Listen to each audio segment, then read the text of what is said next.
Welcome back to another edition of the Business Owner Breakthrough. It's part 2 of our 6-part series on Kolbe, and today it's all about identify. And remember, we had talked a little bit about in the last conversation around the 4 parts of the Kolbe system. We have identify, we have optimize, we have align, and we have expand. And today's all around identify. And in particular, we're going to dig into the first of the assessments in the Kolbe system called the Kolbe A, which is really where everything all starts, both for you and for your team members of your organization. And I'll share my screen. So again, if you are interested in seeing this, you can head on over to the YouTube channel at Simplifying Entrepreneurship on YouTube, and you'll see the videos there that accompany these.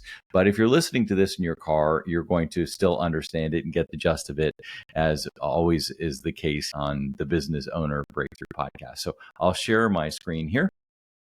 Okay, so now that we've got the screen up, it really boils down to this one in the upper right-hand corner, the idea of identifying and your cognitive assessment, which is the Kolbe A insights for each of the people on your team. So when you have them do this first assessment, and if you want to do the assessment, just reach out to me and I will hook that up for you. So the assessments are $55 each US in order to do the assessment. So they're pretty inexpensive, really. You'll get back quite a substantial, probably about 15 or 20 pages of information all around how you take action, all around how you communicate, all around how others can communicate with you. It's really a pretty good assessment, and your team members will appreciate this too, your investment into them and helping them understand how they act and make decisions along the way. And it makes for great conversation when you're sitting down with them. Of course, as a Kolbe consultant, I can sit and often do, after you do that first assessment, sit down with you and go through for an hour or so in better understanding and digging down deeper into your Kolbe A. But it really has so much to do with better assessments, understanding of yourself. And so for those of you that are watching, I've included my 4 numbers, and really the Kolbe A index is an unbiased report, right? It doesn't matter what your age is. It doesn't matter what your gender is. It doesn't matter what your race is. We have been doing Kolbe tests now. Kathy Kolbe started this back in 1975. So cresting almost up to 50 years of doing Kolbe tests. They have been tested and tested and tested, and it's been proven that they really hold true. Even if you take it many, many years later, it really does not change. The nice thing about the test is it's always positive and predictive. It's really talking about your innate strengths, right? It doesn't talk about your failures. It talks about your strengths and how you can succeed even more. It's valid and reliable. It's been statistically tested, right? So when you look at all of the things about it, you're going to end up coming up with your mode of operation. And that's what it gives you.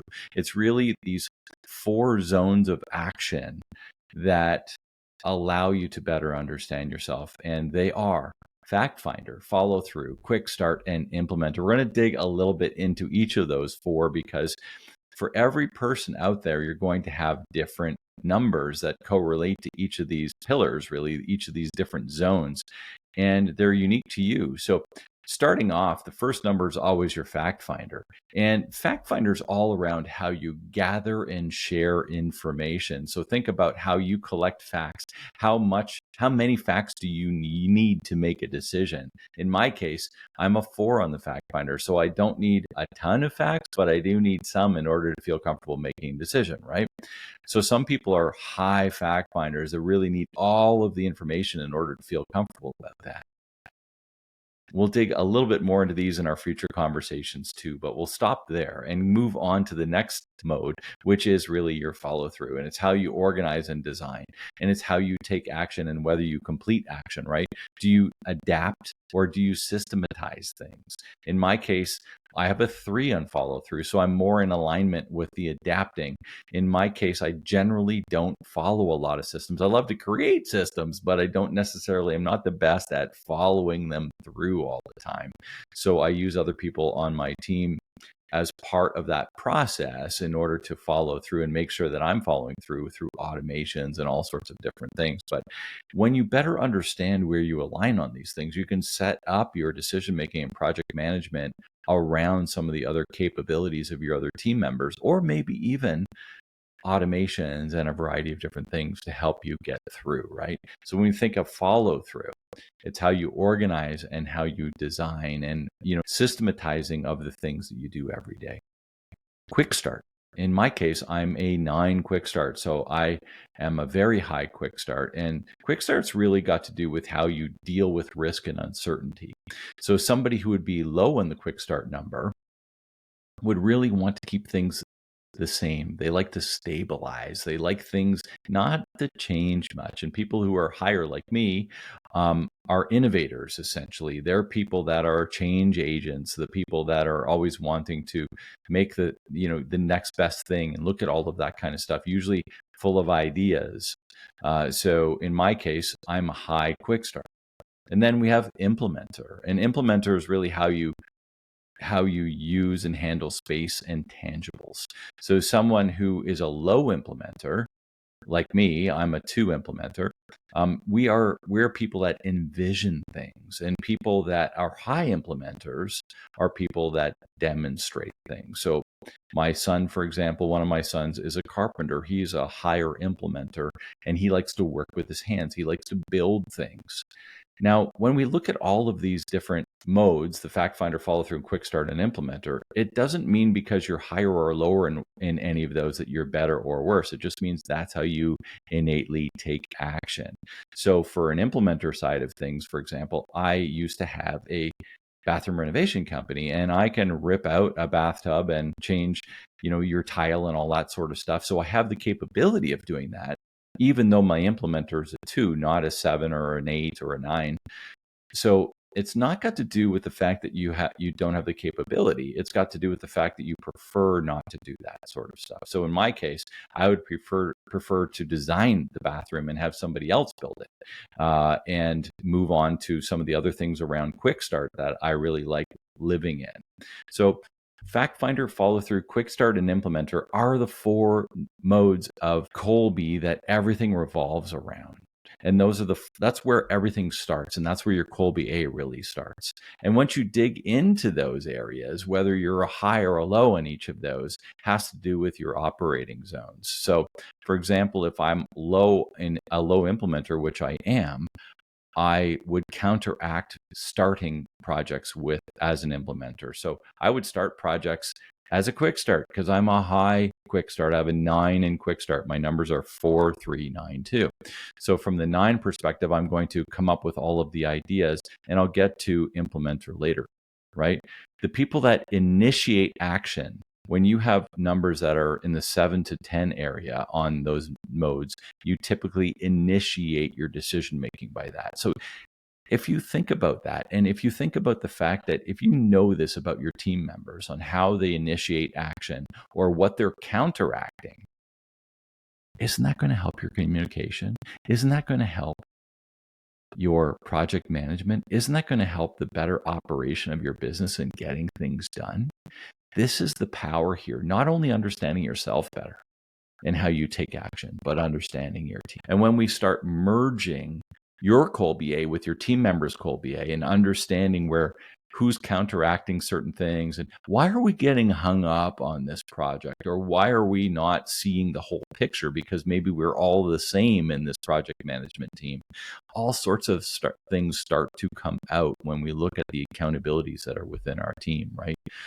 And I think, understanding these things, Kolbe really lays it out in the Kolbe A.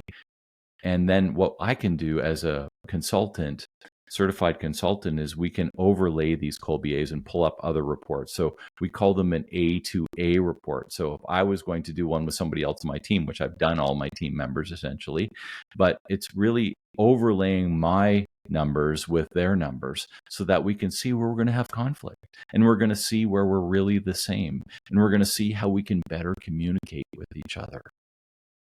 And if this sounds like something you would like to do, all you have to do is go to speaktopete.com. That's speaktopete.com. Book an appointment with me, and I can go through with you a little bit more about how you can implement Kolbe, either for yourself, for your own leadership, or for your team as you move down the road and better understanding of the human resources. Human resources are such a big ticket item on your balance sheet or on your income statement that when you think of being able to really assess and address the issues more quickly in better ways that are going to advance you in your business, it's really going to help not only you as the leader, but it's going to help your team. And your team wants to grow. Your team wants to feel good at work. Your team wants to better understand how to make good decisions for you and with you. That's the power of Kolbe. So when you think about aligning and assigning all of these different things, it's got to do with better understanding the fact finder scores, the follow through scores, the quick start scores, and the implementer scores of you and your team members, so that you can really dig down into your Kolbe A and into the Kolbe A's of your team members, all the people you're directly responsible for, as the first step in your journey of the Kolbe system. And next week, we're going to dig into how we can take this into team management and project management as well on the third episode of our 6-part series, as we look to optimize the Kolbe system after better identifying each individual player within your team. Don't forget, there are many other assessments out there as well, and they work really well in conjunction with Kolbe. So if you've taken Strength Binders, if you've taken Enneagram, if you've taken MBTI, all of these particular tests work in association with Kolbe, because Kolbe is that way you do things, the way you take action. And most of those other tests are around the feeling side. And then we talked also about the thinking side, which is your IQ side. So when we mesh all three of these types of tests together, we can really identify the areas of strength and power within your team and within your own leadership style. So hoping you're enjoying this little mini series on Kolbe. Would love to help you implement Kolbe within your organization. And again, all you have to do is reach out to me at speaktopete.com, speaktopete.com. We'll have a little chat. We'll see if it's a right fit for you and your business. And until next week, make it a great day.